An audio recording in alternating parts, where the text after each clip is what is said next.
In this third lecture, I'll be talking a bit about spatial reasoning and the way that we understand concepts like location, distribution, distance, and movement from a geographic perspective. And we'll also be linking this to some of the questions that are asked in one of your reading assignment. So there are several major categories that we sort of relate to location and space. We put it under the area of spatial reasoning, and these include location, distribution, distance, and movement. And for each one of these, we will be going through some examples and looking at some maps and some imagery and some things like that that kind of illustrate how we use these concepts within geography and how they apply to GIS. The first one on there on the slide right now is an example of the first known use of spatial analysis for public health, which was Dr. John Snow's map of the Soho district of London in 1854. Keep in mind that in the mid-19th century, people had moved to cities in large numbers, but we had not yet developed public water supplies, and governments had not yet stepped up to do things like protect clean drinking water and provide for the safety of the population. And so as a result, there were massive cholera outbreaks around the world, including here in the United States. People were getting their water directly out of the river, buying it from water companies, and it was being pumped into tanks that were stored for apartment buildings. And what Dr. Snow did was he was able to link together the water coming from specific sources on the Thames River and how it had related to the spatial distribution and pattern of cholera. Keep in mind that this is about 20 years before the invention of the microscope and germ theory and those things that would become important in the late 19th century. So the spatial approach helped public officials make interventions in order to save lives, which is still one of the fundamental things that we do when we use GIS in applications like medical geography. At the most basic level in geography, we think about locations. And there really are several ways that we can understand location within geography. This is really the simplest of these understandings of location, which is simply to do site analysis. And we can use the concept of absolute location to basically pinpoint a place on the map using latitude and longitude. So absolute location relates to the actual physical location of a place that can be pinpointed on the Earth's grid. In this particular case, we're looking at the way we've used here a satellite image to look at the construction of the Cleveland Convention Center, which was taking place in the last couple of years. So you can see Mall D there and the Convention Center, which was under construction. And that's a very typical use of the concept of location site. By contrast, a more complicated and I think interesting concept of location relates to our ideas of situation and relative location.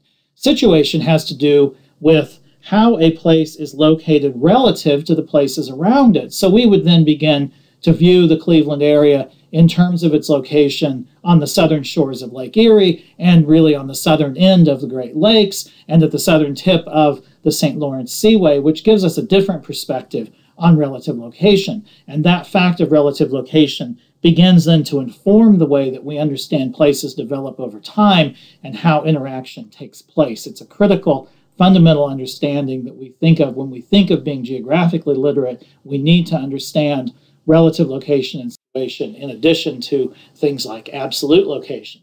As I mentioned, absolute location is where we pinpoint a place on the Earth's surface, and this information then becomes a point for spatial data, and we can analyze it in many different ways. It's significant in many ways, and it often goes hand in hand with our understanding of relative location.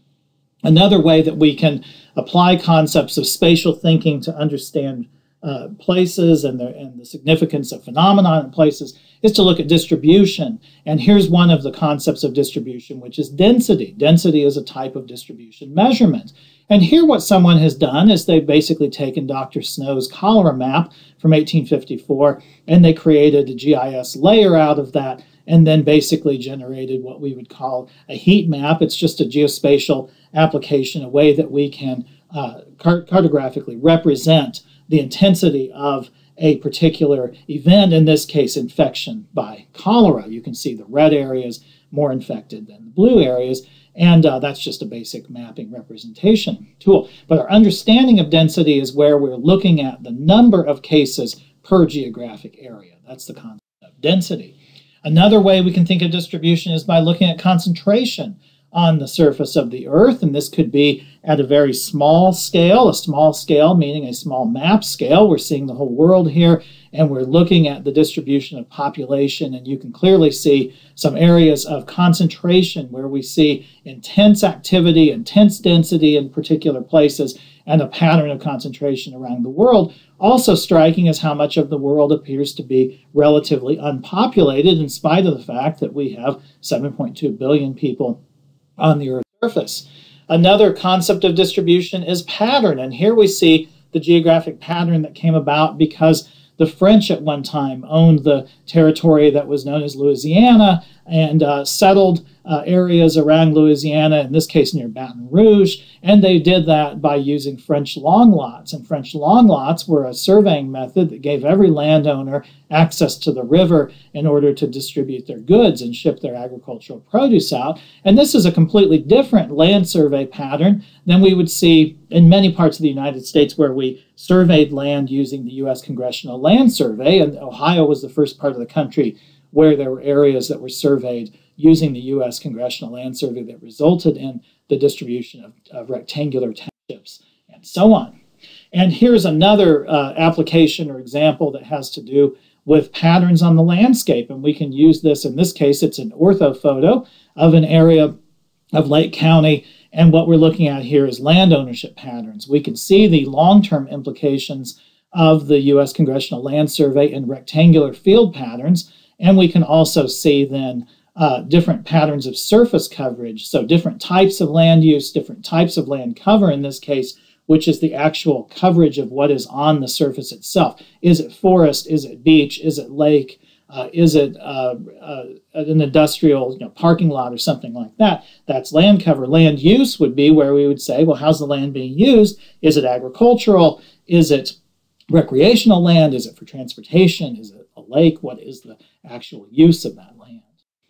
Then another example that we can look at here, this is one that I did last spring with students. We went out and did some field mapping to get a little experience out there in what we thought of as vernal pools. It's actually sort of an area of Northeast Ohio that's very low-lying, poorly drained. It has a lot of wetland, and so we were tromping around attempting to take GPS points to map out vernal pools. And what we ended up doing was realizing that we didn't have a very good understanding of the site when we went into it, and but that's a learning experience in and of itself.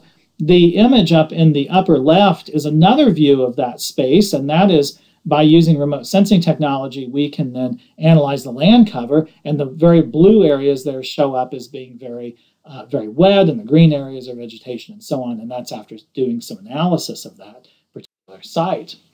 Another important area of geography that we apply in GIS is the analysis of movement.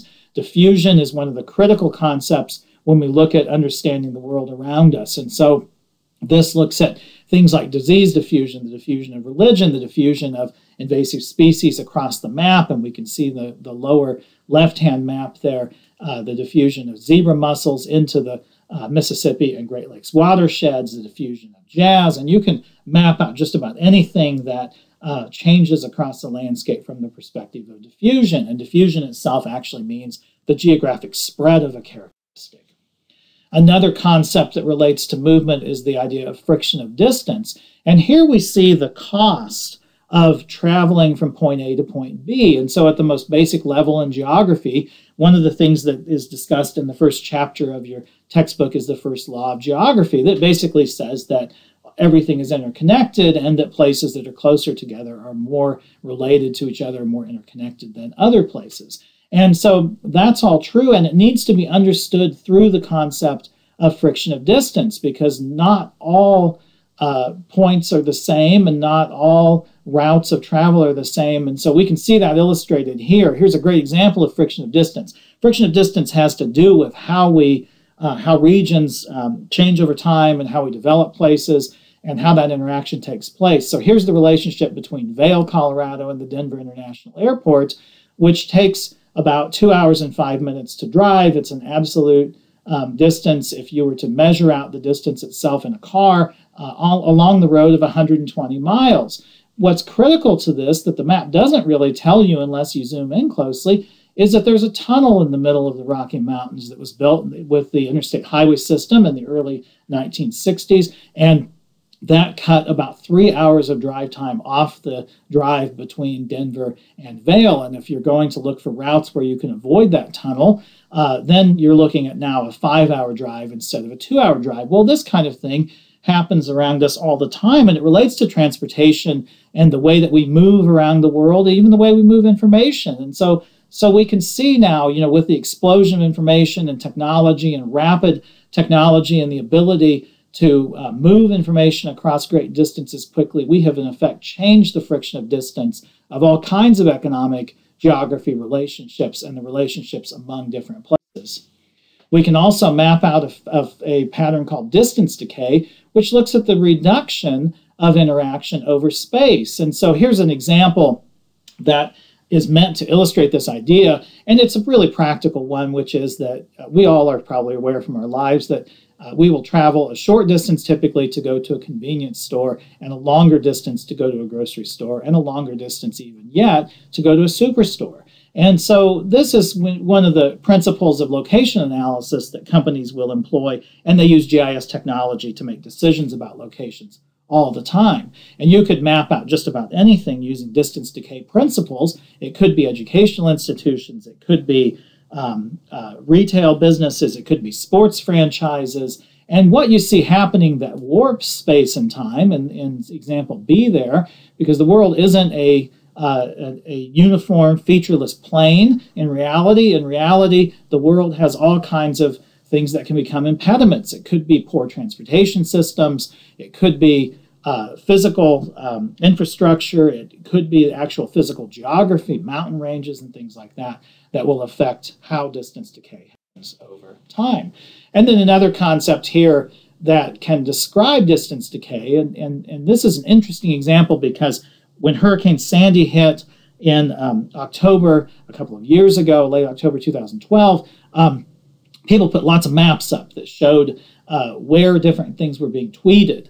And so this shows the mapping tweets about so-called Frankenstorm, and you can see it's much more concentrated in the northeastern U.S. But here's the challenge with this. We have lots of people making bad maps out there, and this is a bad map because it doesn't tell you what these colors actually mean. And there was no legend for this map. And you'll learn in this class that a legend is one of the most important elements of a map that you need under most conditions, especially in this case, a thematic map. And so we'll see more about that in the future. But one of the things that everyone should be encouraged to do is develop a critical eye for maps. Just because they have great colors and they look colorful and interesting and they're an interesting, trendy topic doesn't necessarily mean they're a good map.